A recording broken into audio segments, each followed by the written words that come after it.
Let's go live now to my colleague, former Labor Minister Graham Richardson. Richo, real effort there by Barnaby Joyce to calm things down and not, in his words, we're here to placate, not antagonise. It was a very similar message, I think, to what we heard from Prime Minister Albanese about this bipartisan visit. Yeah, I think it's the right message too. So I've got no complaints with what Barnaby said. It seems to me that we can't afford to simply cut Taiwan off as if it doesn't exist because China doesn't like us being friendly to them. They're our 8th or 9th biggest trading partner. How do you ignore that? I mean, it's very important to a lot of Australians. And so it's something, a relationship that we must maintain and nourish.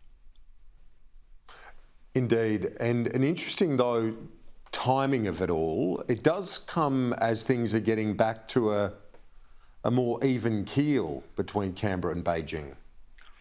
Yeah, and I think we've worked hard to get it to that point, and we'll continue to do so. But we can't allow China to set our foreign policy instead of ourselves. I mean, we've got to do it ourselves, and if we see benefit in dealing with a nation with whom we've always had friendly relations and do a considerable amount of trading with, then so be it. Richo, what's your read on where the energy crisis is at right now? It's a big week for the talks between the federal and state governments, a gas price cap looming federally, maybe a coal price cap with cooperation from the states, but that's a big if right now. What's your read on it?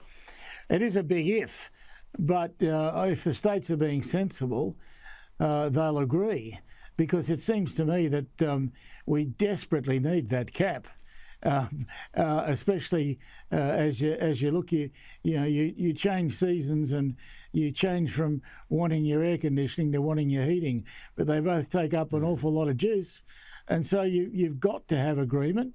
And I think the states ought to be thinking seriously about that. This is not about who's Liberal or who's Labor. This is about keeping the lights on.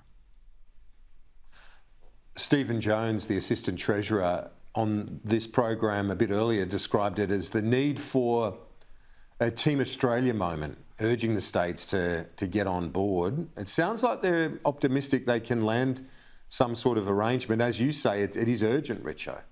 Well, Jones was right in saying that, and I sense in the air, you sniff that an agreement is not far away. Yeah, I totally agree. And as we conclude this year, not far away, I think we've got one more chat next week before Christmas. How do you look back at the year 2022 in terms of the political year? It's been a big one with the federal election, the Victorian election a couple of weeks ago as well. How do you look back at it? Certainly the big winner, Anthony Albanese. Oh, there's no question about that. I mean, Labor's at the strongest point it's been in this country, perhaps ever. And Albo's a big part of that. I think the public love him. I think he's on a roll. And I think if he just stays doing exactly what he's doing now, he can be there for as long as he likes. Sky News colleague, former Labor Minister Graham Richardson. We will see you next week for our final chat for the year. Thanks, mate. Can't wait.